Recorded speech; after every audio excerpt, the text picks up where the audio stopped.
반갑습니다. 붓다의 복과 지혜입니다. 복문 열면 화문 닫힌다는 불교의 우리의 마음을 너그럽게 여는 순간 모든 것이 인연의 관계로 연결되고 평화로운 조화를 이루게 됩니다. 이해와 사랑은 마음의 문을 열고 선악을 판단하며 규제하는 것은 그 문을 닫게 하는 것입니다. 오늘 하루 동안 자신을 이해하고 이해해주고 마음을 조절하여 평화를 찾아봅시다. 일상에서 불교의 가르침을 실천함으로써 우리는 서로에게 더 나은 삶을 선사할 것입니다. 자, 그럼 복문을 열면 화문이 닫힌다는 부처님의 진리 속으로 여행을 해볼까요? 옛날 어느 마을에 부처님이 살고 계셨습니다. 어느 날 부처님은 한 가난한 농부에게 가르침을 전하러 산속으로 향했습니다. 그 농부는 어려운 일상으로 고민에 잠겨 있었습니다. 부처님은 농부에게 말했습니다. 인생은 마치 문이 두 개 있는 방과 같아. 하나는 복문, 다른 하나는 화문이야. 복문을 열면 인생의 아름다움과 풍요로움이 너를 기다리고 있고, 화문을 열게 되면 고통과 어려움이 너를 에워싸게 돼. 농부는 궁금증을 갖고 물었습니다. 그렇다면 어떻게 복문을 열고 화문을 닫을 수 있죠? 부처님은 웃으며 이야기를 풀어갔습니다. 복문을 열려면 이해와 너그러움의 마음이 필요해. 모든 존재를 이해하고 받아들일 때 마음의 문이 열리게 돼. 그리고 화문을 닫으려면 선악을 판단하고 규제하는 자기 통제가 중요해. 감정과 욕망을 잘 다스려야 돼. 농부는 부처님의 가르침을 받아들이고 그날부터 자신의 마음을 열고 닫는 법을 배웠습니다. 그의 노고 끝에 농작물은 풍요로워지고 삶은 화목하게 흘러갔다고 전해집니다. 이 이야기는 그 후로 그 마을에서 복문 열면 화문 닫힌다라는 속담이 전해져 내려오게 되었습니다. 첫 번째로, 옛날 옛적 부처님은 한 마을에 다니며 가르침을 전하셨습니다. 어느 날 부처님은 한 남자를 만났습니다. 이 남자는 다른 이들과 달리 다소 고집센 성격을 가졌고 이해와 너그러움을 갖는 것이 어려워 보였습니다. 부처님은 그 남자에게 다가가셨고 이야기를 시작했습니다. 인생은 모두가 서로 다른 길을 걷는 것이지. 각자의 상황과 어려움이 있어. 이해와 너그러움을 가지면 다른 이들의 길을 더 잘 이해할 수 있고 공감할 수 있어. 남자는 말했습니다. 그런데 왜 다른 이들을 이해하고 너그러워야 하는 거죠? 내 길이 중요한 거 아닌가요? 부처님은 미소를 지으며 답했습니다. 맞아, 내 길도 중요하지. 하지만 이해와 너그러움은 서로에게 더 많은 것을 가르쳐주고 평화롭게 함께 살아가는 길을 보여줘. 예를 들어봐. 한번 도움이 필요한 이가 있으면 내가 도와주면 어떨까? 남자는 궁금증에 가득 찬 눈으로 부처님을 바라보았습니다. 부처님은 이어가셨습니다. 만약 내가 이해와 너그러움으로 타인에게 손을 내밀면 그 손에는 더 큰 행복과 인연이 담겨져 있을 거야. 그리고 그 인연은 내 길을 더욱 풍요롭게 만들어줄 거야. 이해의 문을 열면 세상은 인연의 연속이다. 너그러움은 마음의 창문을 열어 햇살을 받게 한다. 자기 중심을 벗어나 타인을 이해하라. 그리고 세상이 너에게 웃음을 선물할 것이다. 이해는 마음의 길을 넓히는 열쇠다. 어려움을 이해하고 나누는 마음, 그것이 진정한 부자다. 너그러움은 강한 자의 미덕이자 약한 자의 힘이다. 좋은 인연을 만들려면 이해와 너그러움의 씨앗을 뿌려라. 남을 이해하면서 자기 자신도 이해하는 것이 명심해야 할 지혜다. 화문을 닫는 것은 자신에 대한 감정에 감옥을 쓰는 것이다. 타인의 고통을 이해하는 순간 우리의 고통도 더해져 풍요로운 삶이 펼쳐진다. 자기 마음을 이해하는 것이 곧 세상을 이해하는 것이다. 너그러움으로 마음의 문을 열면 세상의 문이 닫히지 않는다. 두 번째로, 옛날 옛적 부처님이 한 마을을 지나다가 한 사람을 만났습니다. 이 사람은 자신의 감정과 욕망을 잘 통제하지 못하고 있었습니다. 그의 마음은 어느 순간에도 변덕스러웠고 화를 내거나 욕을 하는 일이 잦았습니다. 부처님은 그 사람에게 다가가셨고 말했습니다. 감정과 욕망은 마치 마음의 바람과 파도처럼 변화무쌍하다. 하지만 그것들에 휘둘리지 말고 선악을 판단하고 규제하는 데 주목해봐. 남자는 의아한 표정으로 물었습니다. 어떻게 하면 감정과 욕망을 규제할 수 있을까요? 부처님은 미소를 지으며 이야기를 풀어갔습니다. 내 마음을 마치 작은 연못으로 상상해봐. 감정과 욕망은 연못의 물결처럼 일렁이지. 하지만 내가 그것에 휩쓸리지 않고 마음을 가라앉히면 물결도 차츰 진정될 거야. 부처님은 이어서 말했습니다. 마음의 물고기가 자유롭게 헤엄치듯 우리의 감정과 욕망도 자유롭게 움직일 수 있어야 해.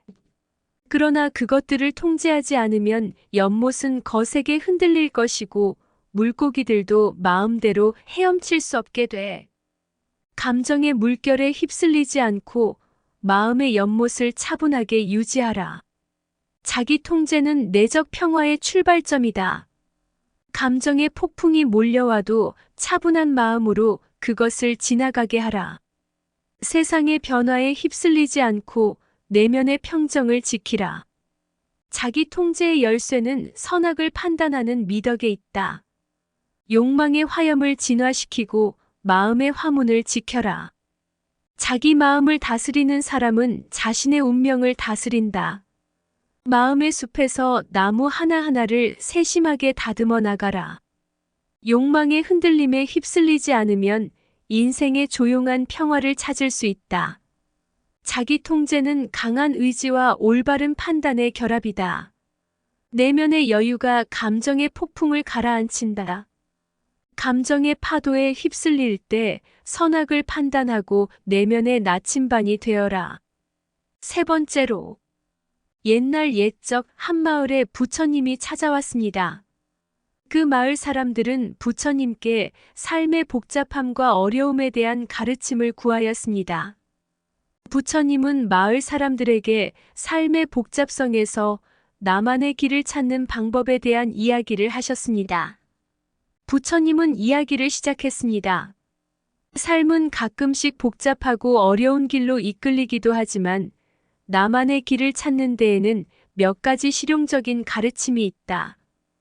어느 날 마을에서 한 사람이 부처님께 다가와 말했습니다. 부처님, 어떻게 나만의 길을 찾을 수 있을까요? 부처님은 웃으며 답했습니다. 우선 마음을 정화하고 간단한 삶의 지혜를 실천해봐. 일상 속에서 조금씩 바뀜을 주는 것이 중요하다. 그리하여 부처님은 일상에서의 실용적인 조언을 전하셨습니다. 물질적인 소유를 줄이고 간소한 삶을 추구하면 마음이 평안해진다.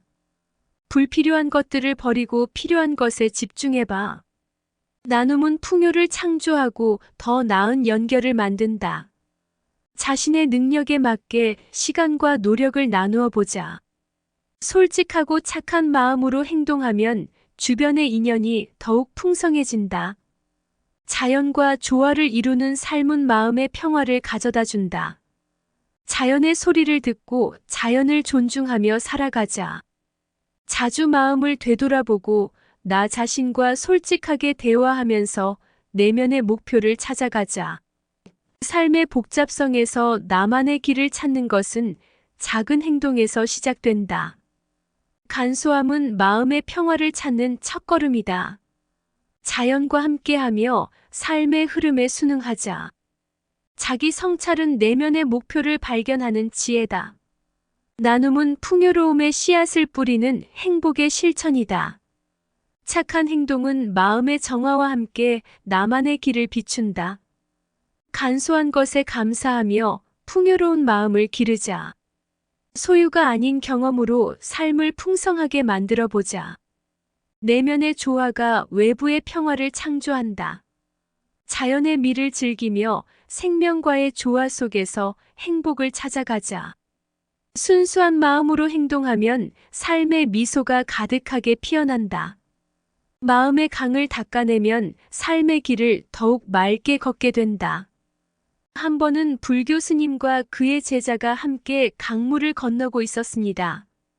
강은 폭우로 인해 건너기가 매우 어려웠습니다. 강을 건너기 위해 스님은 선생님에게 어떻게 하면 강인한 선악 판단과 자기 통제를 향상시킬 수 있을까요? 라고 물었습니다. 선생님은 한 손에 돌을 들고 다가가며 말했습니다. 이 돌을 강물에 던지면 그 물결이 얼마나 떨어지는지 관찰해 보세요.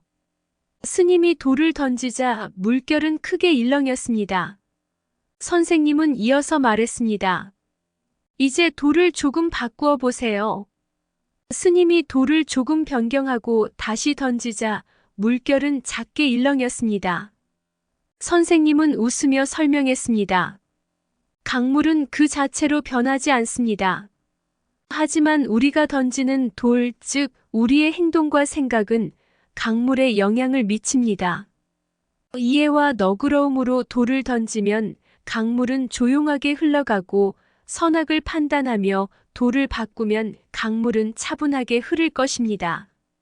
스님은 마무리로 이야기를 이어갔습니다. 그렇게 강인한 선악 판단과 자기 통제를 향상시키면 강물이 조용하게 흐르듯이 내 삶도 조화롭게 흐를 것입니다. 복문 열면 화문 닫힌다는 말은 우리의 도를 현명하게 선택하고 마음의 문을 너그럽게 열어 삶의 강물을 조절하는 지혜를 의미합니다. 이렇게 부처님의 가르침과 흥미로운 이야기를 통해 삶의 지혜를 나누며 우리는 마음의 문을 열고 화문을 닫아 평화로운 삶을 찾아가기를 바랍니다. 산속의 바람에 실린 부처의 가르침 이해와 너그러움이 마음을 열어 세상의 고요함을 안겨주는 순간, 선악을 판단하며 규제하는 자기 통제 감정의 바다에서 차분한 피어남을 찾아 마음의 물결을 조용히 일으켜가는 길, 삶의 복잡성에 꿈틀대는 강물 간소함과 나눔의 물줄기로 건너가면 나만의 길을 찾아 햇살처럼 빛나는 곳. 부처의 뜻이 가득한 이 시 복문을 열고 화문을 닫음으로써 우리는 평화와 즐거움을 안고 간다. 의상 붓다의 복과 지혜였습니다. 오늘도 복지구족한 날 되세요. 구독과 좋아요는 붓다의 복과 지혜를 펴는데 큰 힘이 됩니다.